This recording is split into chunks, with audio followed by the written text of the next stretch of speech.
É o sinal HD grátis na sua TV. TV Nova, o brilho da gente.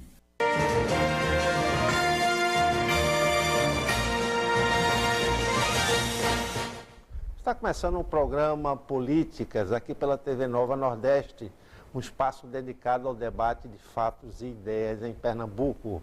As entrevistas giram em torno da política, da economia, do trabalhismo.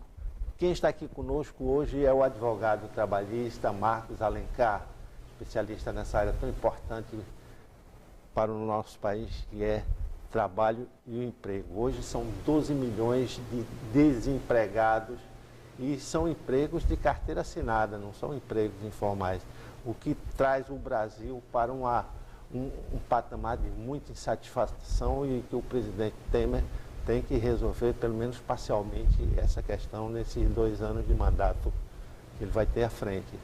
Mas, Marcos Alencar, a nossa conversa pode girar em torno de uma reforma trabalhista que foi já pré-apresentada pelo governo Temer e teve que recuar alguns pontos e adiar a sua apresentação formal ao Congresso, mas que são questões que estão pairando na legislação trabalhista brasileira há muito tempo, né?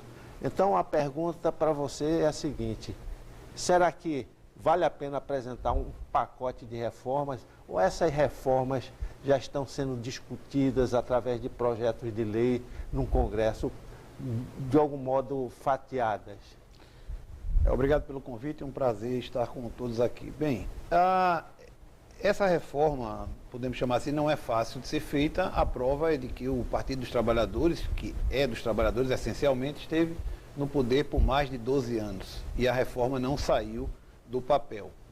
Não é que não tenha havido uma boa vontade, mas é porque é uma reforma difícil de sair.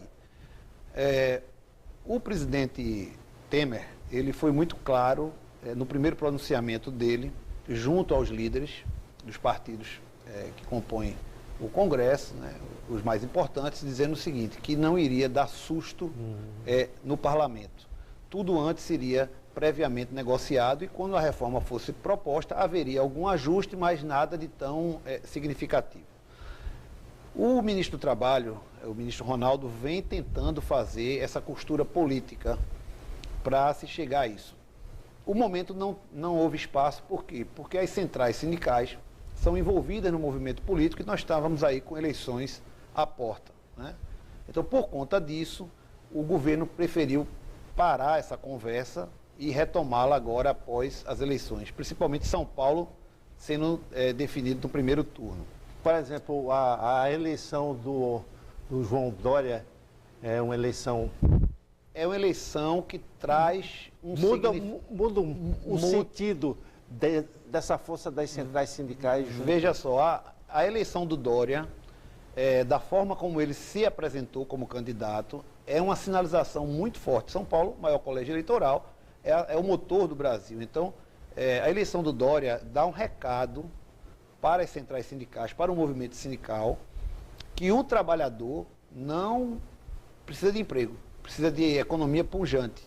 E as reformas, elas são necessárias para que essas empresas tenham interesse em investir no país. Agora, isso fortalece o governo Temer. Mas, respondendo objetivamente a sua pergunta, é uma reforma que tem como base, e o Temer disse isso claramente, que o direito negociado prevaleça sobre o direito legislado. O que é que isso quer dizer?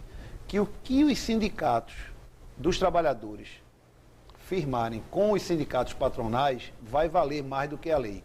A Constituição, desde 88, já diz isso. Porém, é feito aquela lei que não pegou.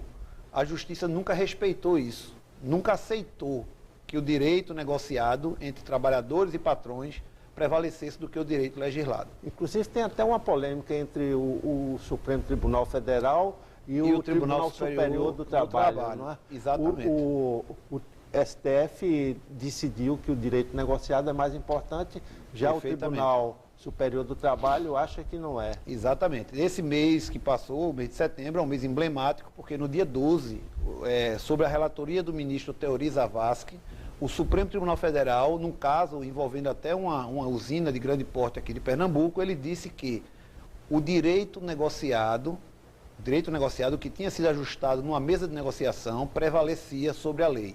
Né? A questão foi os minutos de horas itíneres, é a hora o tempo que o trabalhador espera a chegada do transporte da usina. Aí ele disse o seguinte, que tinha que olhar a norma coletiva de forma macro e que havia outros benefícios que a lei também não prevê e que estavam sendo concedidos. Então, por isso que o direito negociado valia mais. Na semana seguinte, o Tribunal Superior do Trabalho, na sua composição plena, decidiu por maioria contrariamente a isso. Até contra a intenção do presidente do TST, que é o ministro Ives Gandra, que pensa da mesma forma do Supremo. Né? É importante frisarmos que o Supremo é o guardião da Constituição. E quando o Teori Zavascki decidiu, ele decidiu baseado na Constituição, interpretando, dizendo que, ele até faz um comentário, diz que a interpretação ela é muito clara, que não precisa se interpretar, apenas se cumprir o preceito constitucional. Apesar disso, o Tribunal Superior do Trabalho, ele se posiciona de forma contrária. Isso quer dizer que qualquer coisa aprovada pelo Congresso vai terminar na Justiça. Exatamente. E, Antônio, isso que você está falando, eu trato de uma questão, e aí com muita particularidade, porque eu não vejo esse tema ser debatido a nível nacional. Eu falo de uma coisa chamada controle da legalidade. O que é que isso quer dizer? Não adianta reforma, não adianta lei novas aprovadas, se o Judiciário não tiver um controle que o obrigue a cumprir a lei. Hoje nós temos, posso citar um exemplo concreto, né?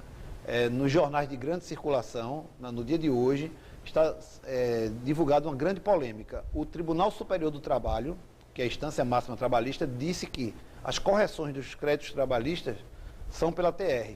Aquela antiga TR que a gente conhece, é uma tabela que existe. Porto Alegre rompeu com isso e disse que não, que é pelo INPC. Então, veja, isso é um caso concreto de tremenda insegurança jurídica. Uma pessoa que, porque nasceu, trabalhou e está processando uma empresa lá no Rio Grande do Sul, ela vai ter um tratamento diferenciado de alguém que trabalhou aqui em Pernambuco. Então, e o Tribunal Superior, que é a pátria-mãe trabalhista, está dizendo a forma correta é essa, e existe uma tabela do Tribunal Superior, e o Tribunal de lá regional se rebela e nada acontece. Por quê? Porque não existe um controle da legalidade. Então, não adianta o Congresso, eu até escrevi um artigo dizendo, antes de qualquer reforma, tem que se obrigar o Judiciário a cumprir a lei. Ah, você está chamando o Judiciário de fora da lei? Não. Eu estou dizendo que o Judiciário interpreta a lei muito vinculado ao fato social. O Judiciário às vezes diz, há uma necessidade, outro exemplo bem prático. O artigo 482 da CLT diz que a embriaguez habitual é motivo de justa causa. Está lá, artigo 482 da CLT. Tem uma linha que diz, a embriaguez habitual é motivo de justa causa. A Justiça do Trabalho hoje entende que a embriaguez ela é uma doença e que cabe ao empregador enviar essa pessoa ao INSS.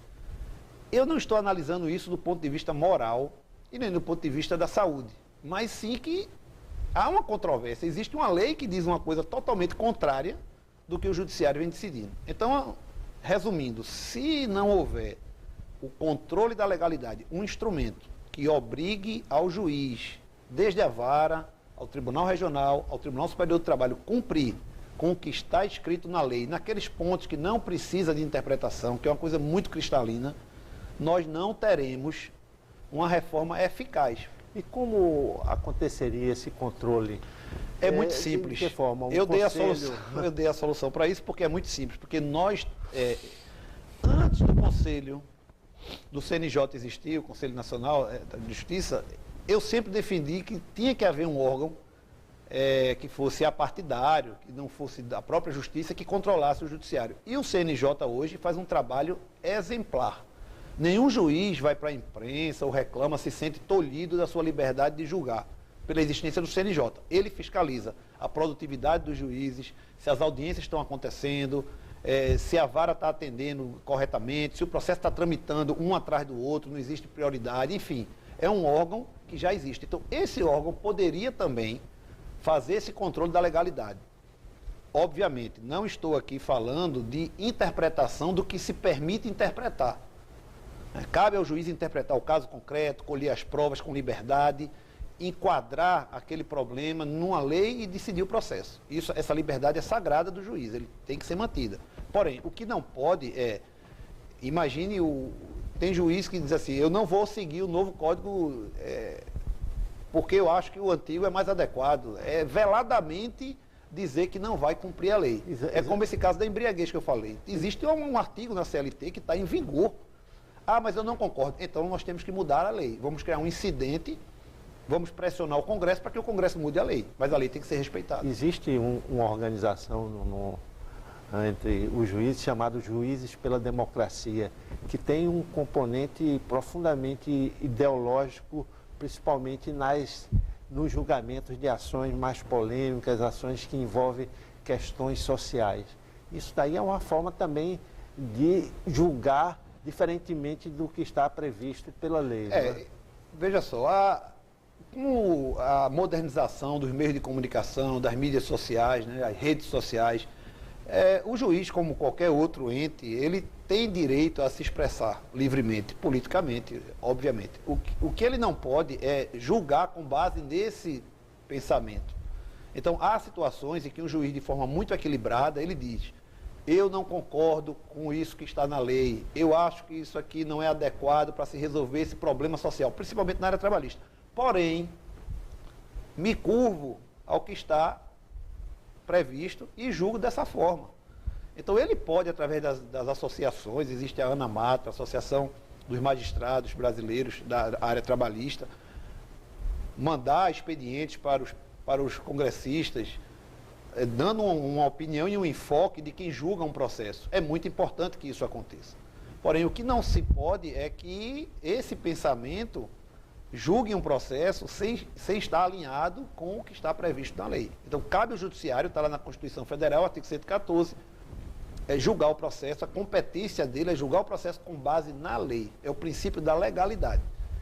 Isso tem que existir. Exato. Dentro da Justiça do Trabalho, alguns exemplos em primeira instância, em que os juízes do trabalho são sempre mais simpáticos aos trabalhadores, às causas dos trabalhadores, do que às empresas. E por conta disso, há uma enxurrada de ações, às vezes totalmente improcedentes, que complicam muito o trâmite dentro da Justiça do Trabalho.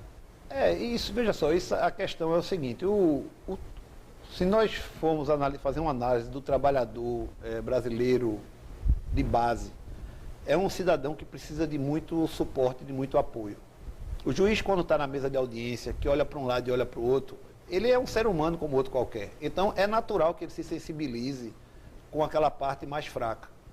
É natural, ele vê o trabalhador, às vezes, há varas que tem um aviso assim, não pode entrar de bermuda, não pode entrar de chinelo, e às vezes o trabalhador anda assim, vai né? de chinelo Veste porque não assim. tem um sapato Exato. para ir.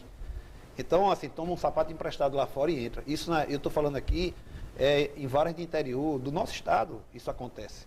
Então, o juiz, ele quando vê essa realidade, ele vê o que ele recebe, ele vê o filho dele estudando, ele vê o advogado da empresa, vê o porte da empresa, então ele tende a sofrer essa pressão social muito grande.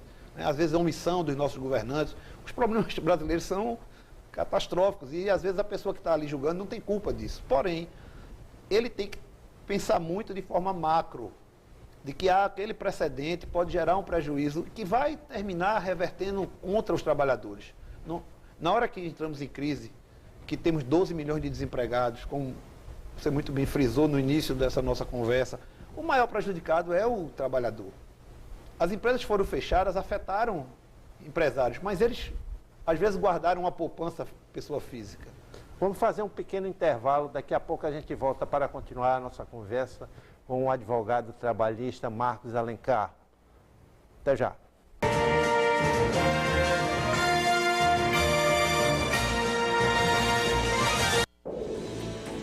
Os trabalhos de preservação ambiental, as pesquisas para salvar a biodiversidade e os projetos de desenvolvimento sustentável.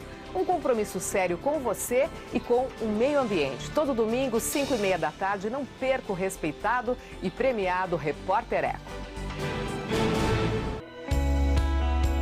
Toda mulher é bonita por natureza.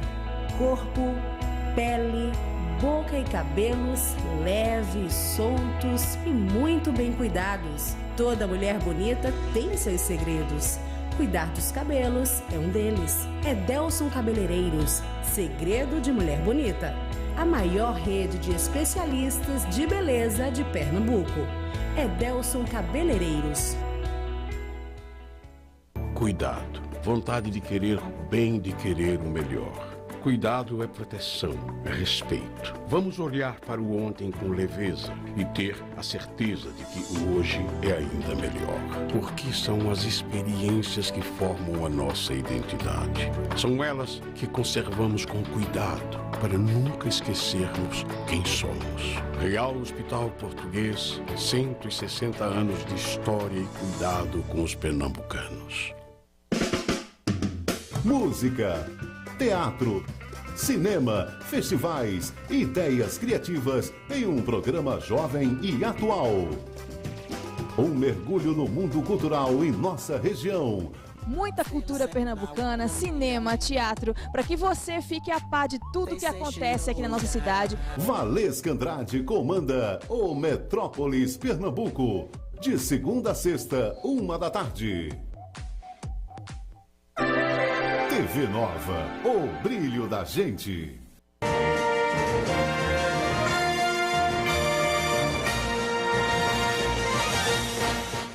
Estamos de volta no programa Políticas, conversando hoje com o advogado trabalhista Marcos Alencar. No primeiro bloco, vimos a questão da reforma trabalhista que está sendo discutida entre o governo e o Congresso e seus efeitos no judiciário e junto às centrais sindicais e aos trabalhadores. E voltando à conversa sobre trabalhismo, o Marcos também escreve um blog sobre o tema chamado www.trabalhismoemdebate.com.br. Vocês vão ver o endereço que vai ser posto aí na base da TV. E essas questões que estamos conversando aqui, vocês podem continuar ou aprofundar através desse blog. Não é isso, Marcos? E voltamos a uma das questões propostas, que é a questão da terceirização da mão de obra, não é? Inclusive, essa é uma conversa também muito antiga, como também a reforma trabalhista, vez por outra, volta à tona. E principalmente agora, com um novo governo, com a nova orientação governamental, diante de um novo perfil dos governantes municipais, não é? A população brasileira se manifestou que não quer mais aqueles pontos de vista defendidos pelo Partido dos Trabalhadores, e essa questão da terceirização pode voltar à tona, permitindo que seja terceirizado todo o perfil do trabalho das empresas e não só aqueles empregos meio para exatamente ser terceirizados também os fins, os objetivos principais da empresa, terem empregados terceirizados, digamos assim, fugindo um pouco da engessada legislação trabalhista. A questão da terceirização, nós temos que primeiro comemorar um ponto.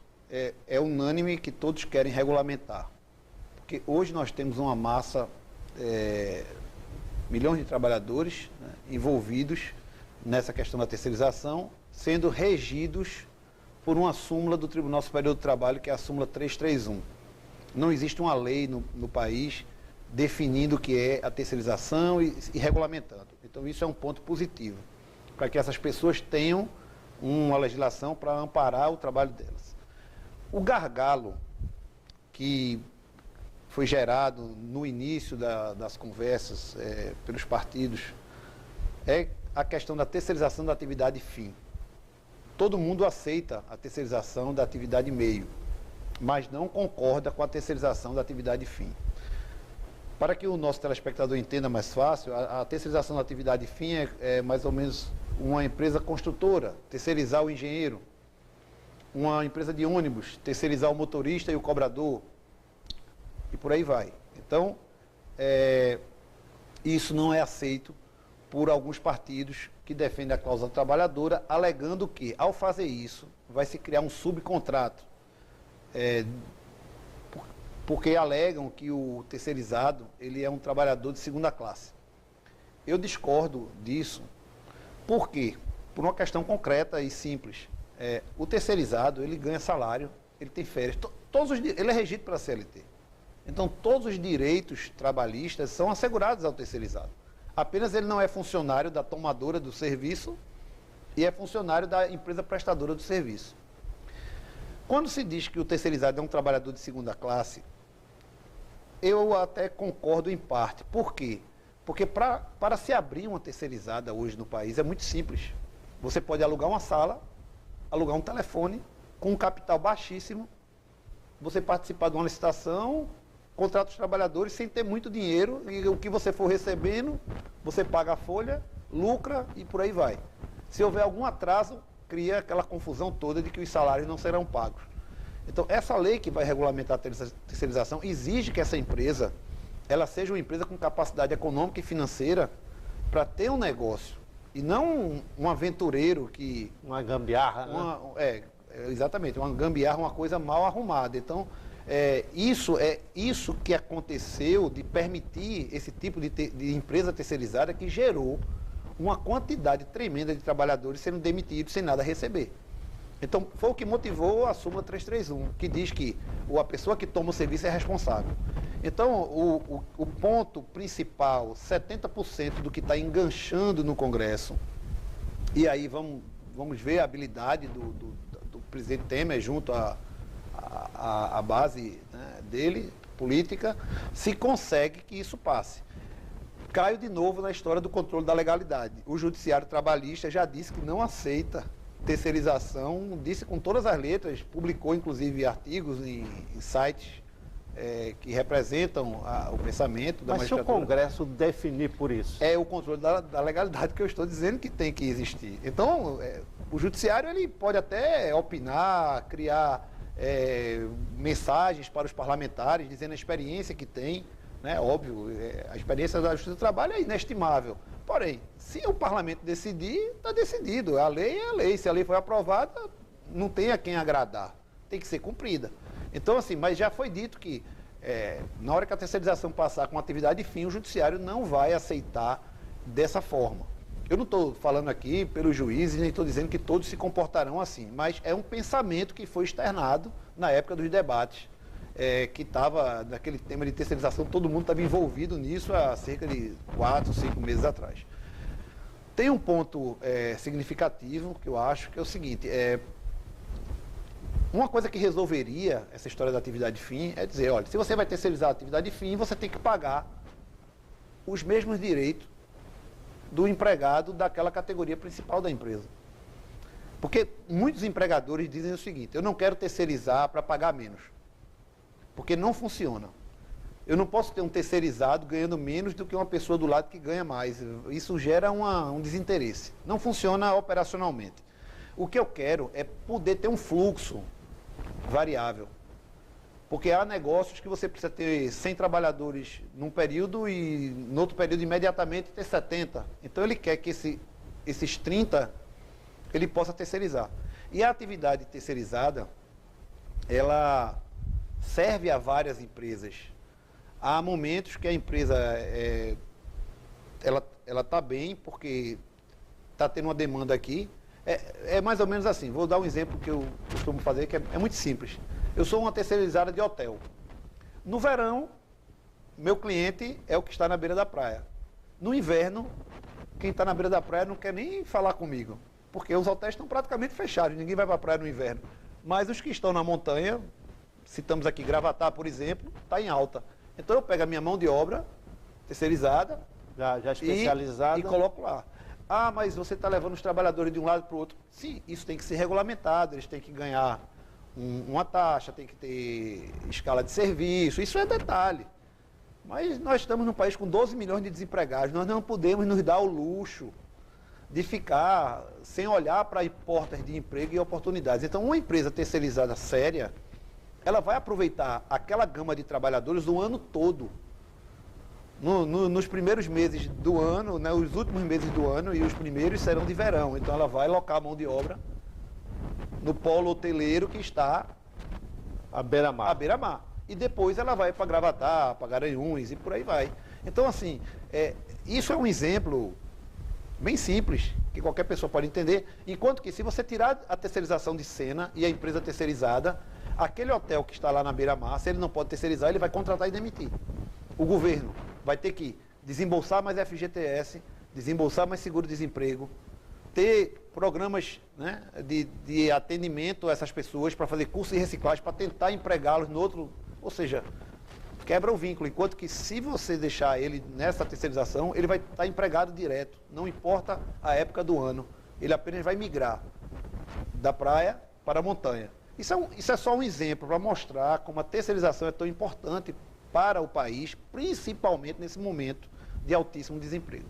Daria mais flexibilidade tanto ao mercado de trabalho quanto ao empresariado. Uma proposta que o ministro do Trabalho deixou escapar, ele não entregou o projeto ainda, né, que eles pretendem, deixou escapar, foi que a possibilidade de se fazer contrato por dia. Exato. Então, isso é uma forma de terceirização, mas que ele está trazendo para o contrato de trabalho principal com a empresa. Porque o que o governo quer é dizer para o empresário, olha, você pode contratar e descontratar com facilidade, sem pagar muito por isso. E, ao mesmo tempo, fazer com que a economia starte, porque o telespectador precisa entender. Na hora que eu tenho 12 milhões de desempregados, eu tenho 30 milhões de pessoas envolvidas. Essas 30 milhões de pessoas, elas frearam o consumo. Eu não vou para o cinema, eu não vou comer fora, eu não pego um táxi, eu não vou para o shopping center comprar nenhuma camiseta, nenhum tênis. Então a economia para.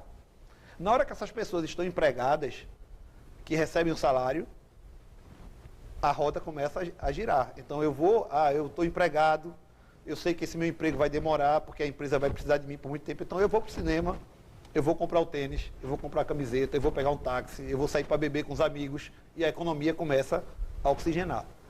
Então nós estamos numa crise, não é só pela crise da falta de capital, da falta de empréstimo, de o BNDES não estar mais com as portas abertas, não. É uma crise também de consumo, porque o consumo freou, não é só a crise da construção civil.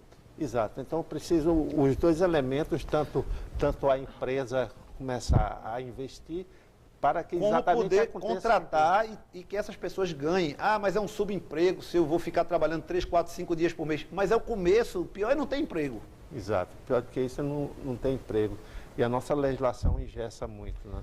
Engessa porque ela traz um contrato de trabalho que foi um contrato pensado há 50 anos atrás, né, há mais de 50 anos atrás, e visando o seguinte, né, da era Vargas, e visando o quê? Continuar na Constituição, faça o direito negociado, para que ele atualize, aí o judiciário não, nós só aceitamos o legislado. Então vamos apostar nesse direito negociado. Ao advogado trabalhista Marcos Alencar, agradecemos a presença dele aqui no programa, e vocês tiveram conhecimento sobre essas novidades da esfera trabalhista, como a reforma e a terceirização. Marcos, obrigado. Ao telespectador, até o próximo programa.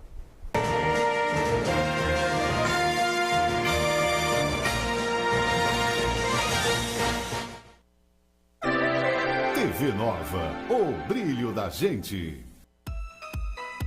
A partir do dia 27 de julho do próximo ano, a sua TV aberta será só digital. Está preparado para isso?